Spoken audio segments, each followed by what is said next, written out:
আরতি তত্ত্বের প্রথমে হচ্ছে ধূপ। ধূপ হচ্ছে ক্ষিতি তত্ত্ব। ক্ষিতি তত্ত্ব হচ্ছে আমার দেহের প্রতীক। আমার এই যে দেহটা, আরতির যে যত সামগ্রী আছে সকল কিছুই আমার দেহ। এই সকল কিছু ভগবানের সমর্পণই এক প্রকার আরতি। ক্ষিতি তত্ত্ব এই দেহের প্রতীক। এই দেহটাকে গোবিন্দ ধূপের দ্বারা সমর্পণ করতে বলছেন। ডক্টর মহানামব্রত যে বললেন এই দেহটা একটি ধূপচির মতো। এই দেহের মধ্যে যদি তুমি ধূপ দাও তবে ধূপের গন্ধ পাবে, আর এই দেহের মধ্যে যদি তুমি শুটকি মাছ দাও শুটকি মাছের গন্ধই তো পাবে। অর্থাৎ যে ভক্ত এই দেহ ধূপের মধ্যে ধূপ দিতে পারে তখন তার দেহ সমর্পণ করা সার্থক। এরপরে হচ্ছে আমার পঞ্চপ্রদীপ। ভগবানকে আরতি করতে গেলে পঞ্চপ্রদীপ লাগবেই লাগবে। এই পঞ্চপ্রদীপ হচ্ছে তেজ তত্ত্ব, অর্থাৎ আমার দেহটা যে পঞ্চভূতে তৈরি, ক্ষিতি অপ তেজ মরুদ বোম, এই যে পাঁচটি জিনিস দিয়ে যে আমার দেহটা তৈরি, এই পঞ্চ প্রাণ সমর্পণ করো। আমার দেহের সকল দেহটা তো সমর্পণ করেই দিয়েছি, দেহের ভিতরে যে পঞ্চভূত রয়েছে ভগবান বললেন এই পঞ্চ প্রাণটাকে তুমি আমার চরণে সমর্পণ করে দাও। এই প্রদীপটা যেমন প্রজ্বলন করতে ঘিয়ের প্রয়োজন, পলতের প্রয়োজন, তদ্রূপ আমার দেহ মাঝে ভক্তি স্বরূপ ঘিয়ের মধ্যে গুরুদেবের বীজ মন্ত্র স্বরূপ পলতে দ্বারা কেউ যদি ভগবানের অপ্রাকৃত নীলার প্রেম মাধুর্য যদি একবার প্রজ্বলন করে দিতে পারে তার এই হৃদয় মন্দির আলোকিত হয়ে যায়। হরি বল।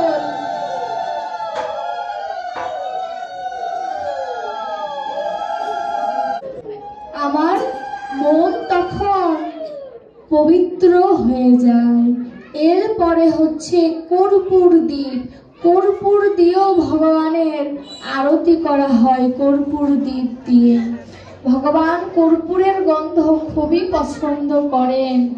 এই কর্পূর দ্বীপ হচ্ছে বায়ু তত্ত্ব, অর্থাৎ মন বুদ্ধির প্রতীক। মনকে সমর্পণ করো। আমার এই দেহের মাঝে মন হচ্ছে রাজা, কিন্তু মন হচ্ছে ধৃতরাষ্ট্রের মতো। এই মনটা ভগবান বলেছে যে কুরুক্ষেত্রের যুদ্ধে তুমি জয় লাভ করো। এই কুরুক্ষেত্রের যুদ্ধে যদি তুমি জয় লাভ করে মনটাকে সমর্পণ করতে পারো তবে তোমার কর্পূর দ্বীপের সার্থকতা। ধৃতরাষ্ট্র কি জন্মান্ধ ছিলেন, আমার মনও তেমন অন্ধ। মন এমন একটি বিষয়বস্তু যে আমি এখানে বসে আছি আমার মনটা ঢাকা চলে যেতে পারে, কিন্তু ভগবান বলছেন তোমার দেহটা যেখানে থাকুক তোমার মনটা যেন সর্বদা বৃন্দাবনে সাধুর মাঝে থাকে। তুমি ঘরে থাকো দুঃখ নাই, তোমার মনটা যেন এই সাধুর বাজার নববৃন্দাবনে যেন তোমার মনটা থাকে। ভগবান ওই মনটাই চেয়েছে। কর্পূর দ্বীপ দ্বারা যখন ভগবানের আরতি করা হয় তখন আমার দেহের মধ্যে যত দুর্গন্ধ আছে, যত মায়ার তাড়না আছে, কর্পূরের গন্ধে তা সুবাসিত হয়ে যায়। ভগবানের আগমনের উপযুক্ত স্থান তৈরি করে দেয় কর্পূর দ্বীপ। এরপরে হচ্ছে জল শঙ্খ। জল শঙ্খ হচ্ছে অর্প তত্ত্ব, অর্থাৎ স্নেহ প্রতীকের, স্নেহ প্রীতির প্রতীক। স্নেহ দেখবেন আমরা যারা বড় তারা সচরাচর ছোটদের সাথে অনেক সময় খারাপ ব্যবহার করে ফেলি। বিশেষ করে 5 বছর পর্যন্ত যে শিশুগুলো আছে তাদেরকে ধমক দেওয়ার আগে বিবেচনা করতে হবে, কারণ তারা ভালো মন্দ বোঝে না। শাসনটা যেন সামঞ্জস্য পর্যায়ে থাকে, এমন কোনো শাসন করা যাবে না যাতে সেই শাসনের দ্বারা ওই সন্তানের ভিতরে আক্ষেপ জন্ম নেয়। আক্ষেপের দ্বারা সেই সন্তান যদি কিঞ্চিত পরিমাণ ভগবান কি যদি বোঝে, একবার যদি মন থেকে বলে দেয় যে গোবিন্দ তুমি এর বিচার করো, যদি বলে ফেলে কোনোদিন এর ক্ষমা হবে না। এর জন্য ছোট বাচ্চাদের প্রতি স্নেহ প্রীতির জন্মের প্রয়োজন আছে। হৃদয় পাত্রের যে পবিত্রতা তা প্রীতির স্বরূপ গোবিন্দকে যদি একবার সমর্পণ করা যায়, তবে জল সংখ্যের দ্বারা আরতি করা সার্থক। এরপরে হচ্ছে বস্ত্র। বস্ত্র অর্থাৎ আকাশ তত্ত্ব।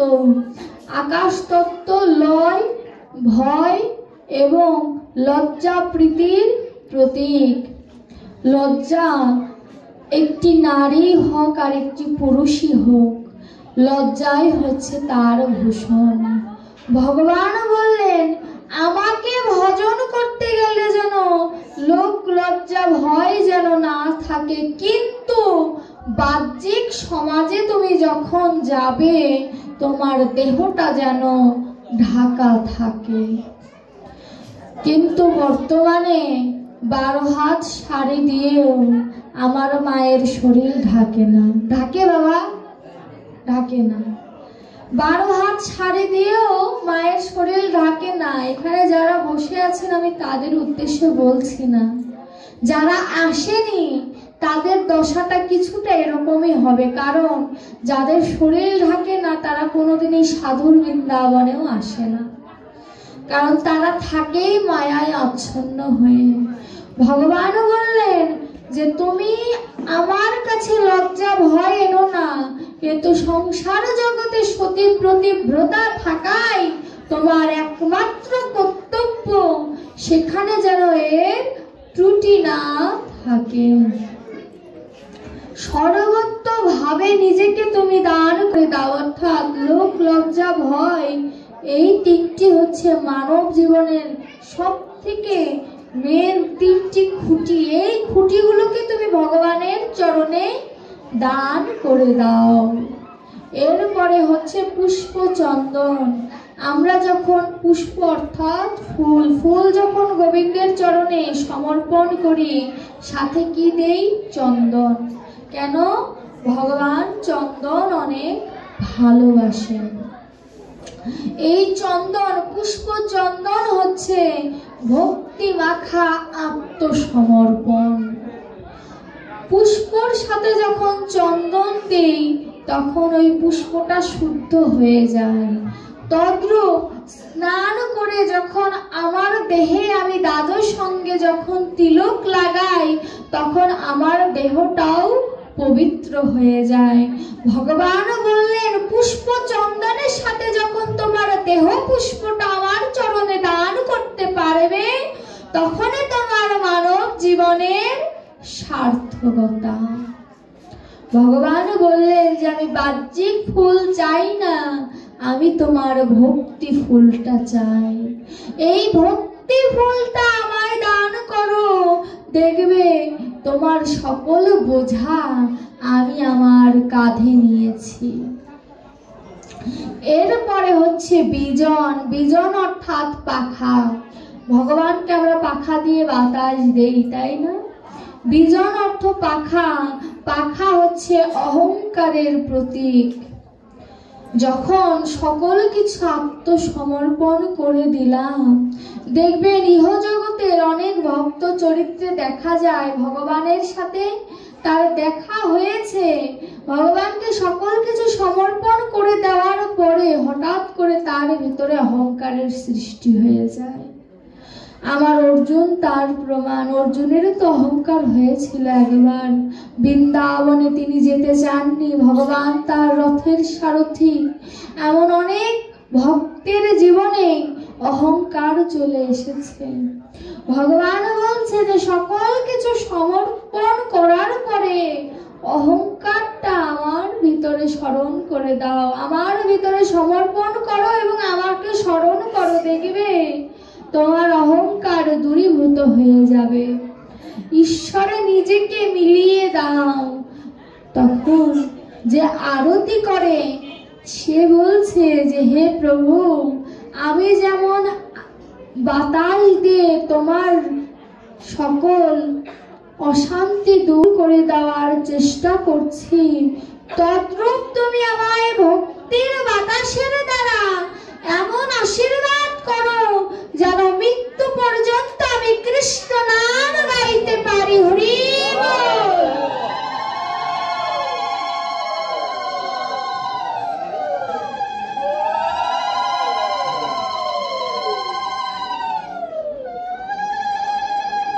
হরি বল। আমি যেন মৃত্যু পর্যন্ত কৃষ্ণ নাম গাইতে পারি। এই যে আমরা যেখানেই যাই প্রত্যেকটি পাঠক বলি কৃষ্ণ নাম করো, ভজন করো। আচ্ছা, গোবিন্দ কি শুধু আমাদের? গোবিন্দ কি আর কারণ নয়? গোবিন্দ কি আর কারণ নয়? শুধু কি সনাতন ধর্মের? ভগবান বললেন আমি শুধু সনাতন ধর্মের নই, আমি সবার। নাসির ও মামুদ নামের একজন অন্য ধর্মাবলম্বী একজন ছিলেন, নাসির মামুদ, যাকে বৈষ্ণব পদাবলীর পদকর্তাও বলা হয়। দেখুন, নাসির মামুদ মুসলমান হওয়ার সত্ত্বেও তাকে বৈষ্ণব বলা হয়েছে কেন? আমার রবীন্দ্রনাথ ঠাকুরও তো পদ লিখেছেন, ভানু সিংহের পদাবলী আমরা তাকে বলি। তাকে তো বলি না যে বৈষ্ণব পদ, কিন্তু নাসির মামুদের প্রত্যেকটি পদকে বৈষ্ণব পদ বলা হয় কেন? কারণ রবীন্দ্রনাথ ঠাকুরের ভিতরেও হয়তো কিঞ্চিত ভক্তির কমতি ছিল, কিন্তু নাসির মামুদের মধ্যে সেই ভক্তির অভাব ছিল না। আমার গুরুমুখে উত্তর আগস্টের সময় এই নাসির মামুদের জীবনীটা আমার শোনা। নাসির মামুদ মা বাবা হারা একজন ছেলে। নাসির মামুদ ছোটবেলা থেকে একজন ব্রাহ্মণের ঘরে পালিত হয়েছে। দেখুন, গান লিখতে গেলে, পদ লিখতে গেলে তাকে সনাতন ধর্মেরই হতে হবে এরকম কোনো বিধিবিধান নেই। গান বা পদ লেখার জন্য মনের প্রয়োজন। এর জন্য লেখক গায়কের ধর্মটা মেন নয়, ভক্তিটা মূল। যখন নাসির মামুদ ব্রাহ্মণের ঘরের পাহারা দিত, নাসির মামুদ একদিন চিন্তা করলেন যে ব্রাহ্মণ যে প্রতিদিন রাধা কৃষ্ণের সেবা দেয়, এই রাধা কৃষ্ণকে সেবা দিয়ে কি লাভ? আমার ব্রাহ্মণ তার মনের কথা বুঝতে পারেনি। ব্রাহ্মণ নিত্য সেবা দেয়, ব্রাহ্মণ অনেক বৈষ্ণব একজন মানুষ, গোবিন্দকে সেবা না দিয়ে কোনোদিন সে আহার করে না। যখন তিনি শুনতে পেলেন যে তার এক আত্মীয় অনেক অসুস্থ, তাকে সেখানে যেতে হবে, তখন ব্রাহ্মণ নাসির মামুদকে বলল যে আমি আগামীকালকে সকালে এসে রাধা গোবিন্দের জাগরণ দেব, একটা রাত তুমি একটু আমার রাধা গোবিন্দকে দেখে রেখো, কেউ যেন মন্দিরে না ঢোকে, মন্দির থেকে যেন কেউ বাহিরে না আসে, মন্দিরটার পাহারাদার তুমি হবে। বৃন্দাবনেরই তো একটি মন্দির। নাসির মামুদ চিন্তা করলেন এই তো সহজই ব্যাপার।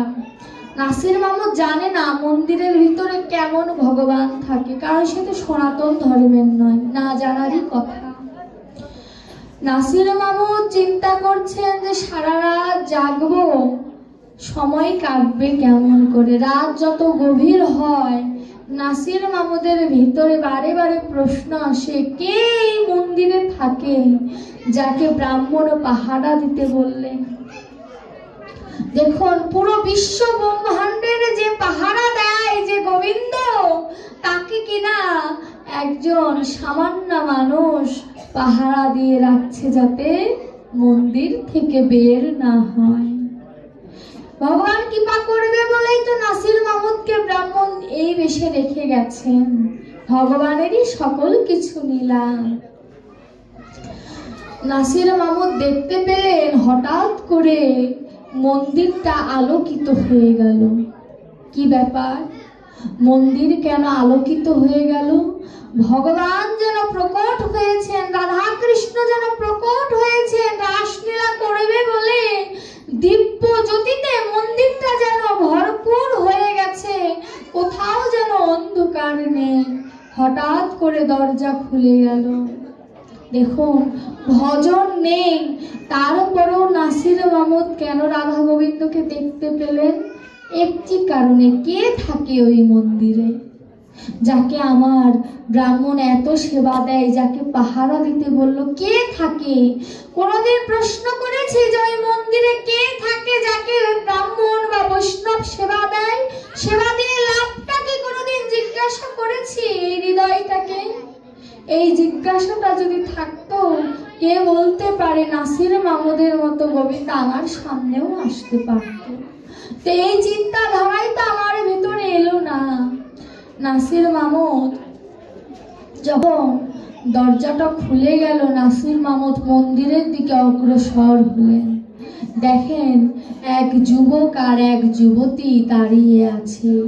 অপূর্ব তাদের সৌন্দর্য, যেন সৌন্দর্যের থেকে যেন চোখ ফেরানো যায় না, এত সুন্দর তাদের বদন। ভগবান শ্রীকৃষ্ণ বলছেন, নাসির, আমার রাস্তা ছেড়ে দাও, আমি নিধুবনে যাব, রাসের জন্য গোপিকাগণ অপেক্ষা করছে, তুমি আমার রাস্তা ছেড়ে দাও। তখন নাসির মামুদ বলছে, তোমায় তো যেতে দেব না। ব্রাহ্মণ আমায় আদেশ করেছে যেন মন্দির থেকে কেউ বাহিরে না যায়, বাহির থেকে যেন কেউ ভেতরে না আসে। তোমায় যদি আমি যেতে দিই, ব্রাহ্মণের কথা তো আমার রাখা হবে না।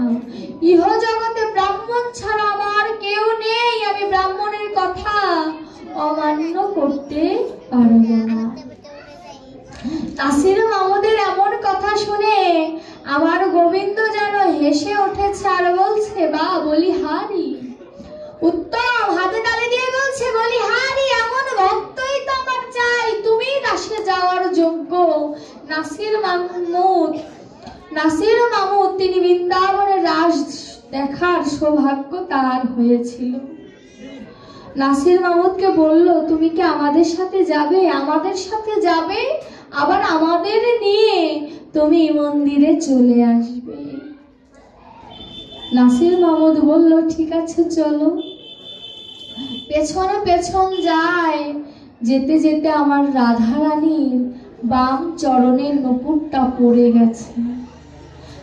নাসির মামুদ তুলে নিয়েছে, তুলে দেখছে ওই নূপুরটা স্পর্শ করা মাত্র নাসির মামুদের ভিতরে ভক্তির সঞ্চার হয়েছে, যেন অষ্টসাত্ত্বিক ভাবের বিকার ঘটেছে তার ভিতরে। যখন অষ্টসাত্ত্বিক ভাবের বিকার ঘটেছে, নাসির মামুদের মুখে আর কোনো ভাষা নেই। নাসির মামুদ ওই নূপুরটা হৃদয়ে রেখে রাধা গোবিন্দের লীলা দর্শন করছে। রাসলীলা দর্শন করার জন্য পূর্ব জন্মের সুকৃতির প্রয়োজন আছে। যে কিনা সর্বলীলার চূড়ামণি রাসলীলা, যেখানে গোপী আর গোবিন্দের মিলন ঘটে, আত্মসমর্পণের লীলা, সেই লীলা নাসির মামুদ অন্য ধর্মের হয়ে দর্শন করল। কেন? ভক্তি ছিল বলে। যখন নাসির মামুদ দর্শন করলেন, দর্শন করা শেষ হলো, বিশ্রাম হলো, শেষ তো বলা চলে না, আজও নিধুমনে রাস চলছে। এই বিশ্ব ব্রহ্মাণ্ড যতদিন আছে ততদিন রাস চলছে, রাসের কোনো বিরাম নাই। যখন গোবিন্দ বিশ্রাম দিয়ে মন্দিরের উদ্দেশ্যে গেলেন, আবার আগের মতো মন্দিরের দরজা বন্ধ হয়ে গেল। মন্দিরের দরজা বন্ধ হয়ে গেল। সকালে ব্রাহ্মণ আসলেন। ব্রাহ্মণ এসে যখনই জাগরণ দেবে, নাসির মামুদ হাতটা ধরেছে, ধরে বলছেন, ব্রাহ্মণ কিছুক্ষণ আগেই তারা মন্দিরে গেল, নাম তো জানে না। বলছে কিছুক্ষণ আগেই তারা মন্দিরে গেল, তুমি তাদেরকে ডেকো না, খানিক তারা শয়নে থাকুক, শয়ন থেকে কিছুক্ষণ পরে ওঠাও। ব্রাহ্মণ ভাবছে এক রাত জেগে হয়তো নাসির মামুদের মাথাটা নষ্ট হয়ে গেছে। নাসির মামুদকে বলছে, তুই কি পাগল হয়ে গেলি? প্রতিমা কিভাবে চলন্ত হতে পারে? দেখুন, ব্রাহ্মণ সারা জীবন পূজা করার পরে বলে ফেললো প্রতিমা কিভাবে চলন্ত হতে পারে। বিশ্বাস নাই। ভগবান বললেন, যেখানে বিশ্বাস নাই সেথায় গোবিন্দও নাই। নাসির মামুদ তার ওই নূপুরটা দেখালো যে একজন মেয়ে ছিল, তার সাথে তার বাম অঙ্গের নূপুরটি আমার হাতে। ব্রাহ্মণ একটু মন্দিরের দরজা খুলে দেখলেন রাধারানীর বাম চরণের নূপুরটি নাই। যখনই এই দর্শন করেছে, ব্রাহ্মণ নাসির মামুদের চরণে পড়ে গেল, বলছে, আমার ভজন হলো না নাসির মামুদ, তুই কেমন করে নীলা দর্শন করলি? নাসির মামুদ তো কিছুই বুঝতে পারছে না। সে তো নীলা বুঝছে না, সে ভাবছে এক যুবক যুবতী বনে গিয়েছিল, সেখানে অপূর্ব নৃত্য তারা করেছে, আর কিছুই তো সে জানে না।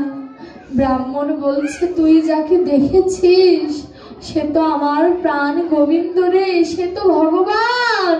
যখন বলেছে নাসির মামুদের ওই যে নূপুরকে স্পর্শ করেছে, হৃদয়ে তো ভক্তির সঞ্চার হয়ে গেছে, ভক্তির সঞ্চার হয়ে গেছে। তখনই নাসির মামুদ বলল, হে প্রভু, দেখা যখন দিলে করুণা কেন করলে না? দেখা যখন দিলে তুমি করুণা কেন করলে না? কেন করুণা করলাম না জানিস নাসির? ভগবান বলছে, নাসির ছাড়া কেউ শোনে না। নাসিরকে ভগবান বলছে, ওরে নাসির, করুণা যদি তোকে করতাম, ব্রাহ্মণ কতটা ভক্ত হয়েছে আমার জানা হতো না। জীব জগৎকে বলছে, ওরে ভক্ত, আমি তোর ঐশ্বর্য চাই না, আমি তোর প্রাচুর্য চাই না, আমি তোর ওই রাজভোগ চাই না, আমি চাই তোর ভালোবাসা, আমি চাই তোর বিশ্বাস। ওই বিশ্বাস দিয়ে যদি একবার আমায় সেবা করতে পারিস, আমি গোবিন্দকে আর দূরে থাকতে পারি। আমি গোবিন্দ তো তোর এই বিশ্বাসের কারণেই তোর কাছে বারে বারে ছুটে যাই, তুই কেন আমায় বিশ্বাস করিস না? নাসির মামুদ যেন ব্রাহ্মণকে জড়িয়ে ধরে বলছে যে আমার জন্মটা বৃথা হয়নি। আমি মন্দিরে ছিলাম বলে আমি রাধা গোবিন্দকে দর্শন করতে পেরেছি। দেখুন, গোবিন্দ শুধু সনাতন ধর্মের নয়। গোবিন্দ বললেন, যে আমায় ভালোবাসবে আমি তার জন্য। কিন্তু দুঃখের বিষয় কি জানেন? নাসির মামুদ বৈষ্ণব হয়ে গেল, বৈষ্ণবীয় পদাবলী লিখলো, কিন্তু আমি সনাতন ধর্মের হয়ে কি করলাম? আমি সনাতন ধর্মের হয়ে কি করলাম? আমার তো কোনো ভজন নেই। ভগবান বলেছে গীতা অধ্যয়ন করো, করি না। ভগবান বলেছে সাধু সঙ্গ করো, করি না। ভগবান বলেছে ভক্তের চরণ ধুলি দিয়ে নিজের অভিষেক করো, করি না। ভগবান বলেছে যে তুমি যদি শ্রবণ করতে পারো পরীক্ষিত মহারাজের মতো, আমি তোমাকে উদ্ধার করব। কিন্তু ভজন কি করতে পারি? ভজন কি হয়?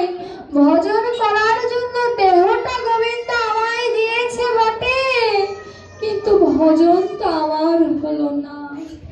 হে গোবিন্দ, হে প্রাণবন্ধু, হে দয়াময়, তুমি আমাকে ভবে পাঠিয়েছিলে ভজন করার জন্য, গুরুদেবের আশ্রয়ে ভক্তির পথ খুঁজে নেওয়ার জন্য তুমি আমায় পাঠিয়েছিলে প্রভু। কিন্তু ভজন তো দূরের কথা, গুরুদেব যে আমায় কানে কানে মন্ত্র দিয়ে গেল, সেই মন্ত্রটাই তো আমার জপ করা হলো না।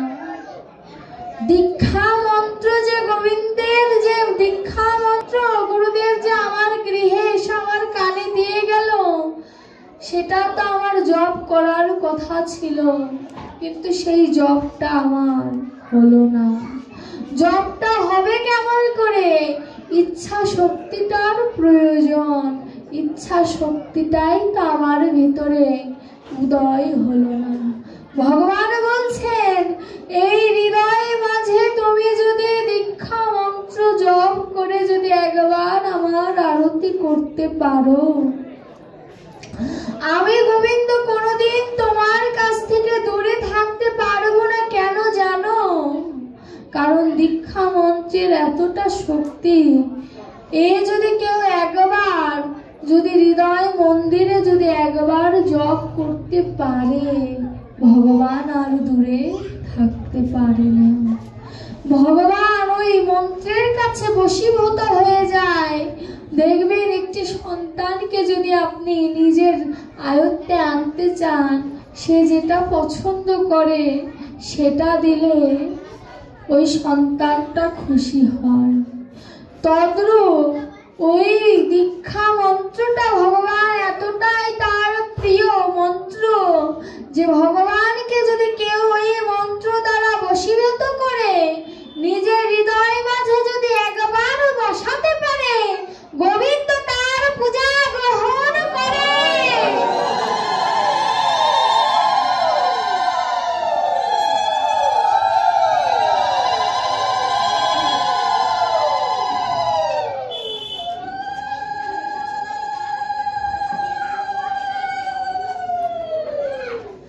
গোবিন্দ তার পূজা গ্রহণ করে, কারণ ভগবান ভক্তের সকল কিছু গ্রহণ করার জন্য প্রস্তুত আছে। একবার যদি ভক্ত আকুল কণ্ঠে বলতে পারে, হে প্রভু, তোমার আমি ছাড়া তোমার হয়তো অনেক ভক্ত আছে, কিন্তু তুমি ছাড়া ভগবান এই অধমের কেউ নাই। এ কথা যদি কেউ আকুল কণ্ঠে বলতে পারে, কথাটা কি? হে ভগবান, আমি ছাড়া তোমার হয়তো ত্রিভুবনে অনেক ভক্ত আছে, কিন্তু আমার তো তুমি ছাড়া কেউ নেই। এই কথা যদি কেউ আকুল কণ্ঠে নিবেদন করতে পারে, ভগবান বললেন, আমি কোনোদিন দূরে থাকতে পারি না। ভগবান তো এটাই প্রতি পদে পদে বিপদে ফেলে বুঝিয়ে দেয় যে সংসারের সকল কিছু যে আমার আমার করো, সংসারের কেউ তো কারণ নয়। এসেছো বাণিজ্য লাভে, বাণিজ্য অর্থাৎ কৃষ্ণ নামের ভক্তির বাণিজ্য লাভে এসেছো। এই বাণিজ্য লাভে তুমি যদি জয় করতে পারো, তবে দেহের সার্থকতা। আর যদি হেরে যাও, যা আসল ছিল তাও যদি হারিয়ে ফেলো, তাহলে তোমার গতিটা কেমন হবে জানো? আবার সেই পিছনের জনিতে তোমার জন্ম হবে, আবার লক্ষ লক্ষ জনম তোমায় ভ্রমণ করতে হবে।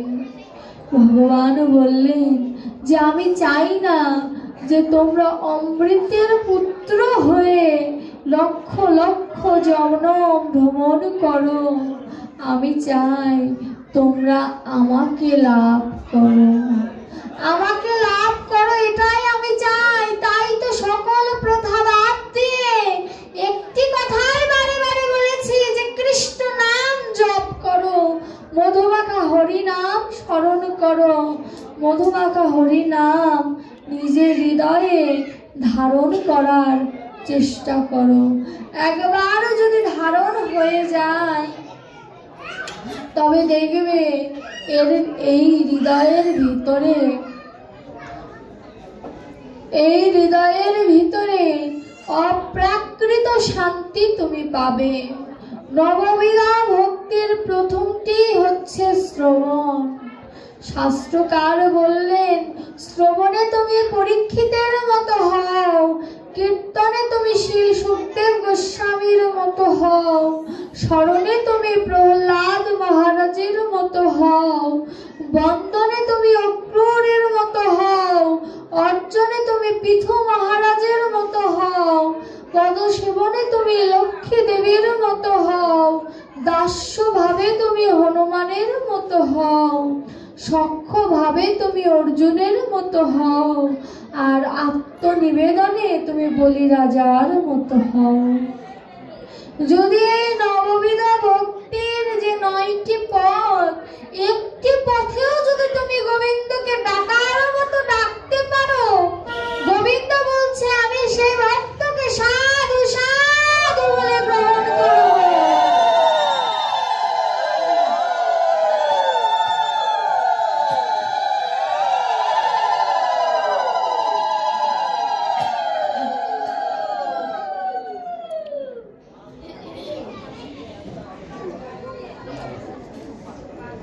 এর জন্য ভগবান বলেছে কতগুলো পথ, সহজ পথ তোমায় খুলে দিয়েছি, সহজ পথ তোমায় খুলে দিয়েছি, তারপরও তুমি আমায় ডাকতে চাও না, তুমি আমায় ভালোবাসতে চাও না।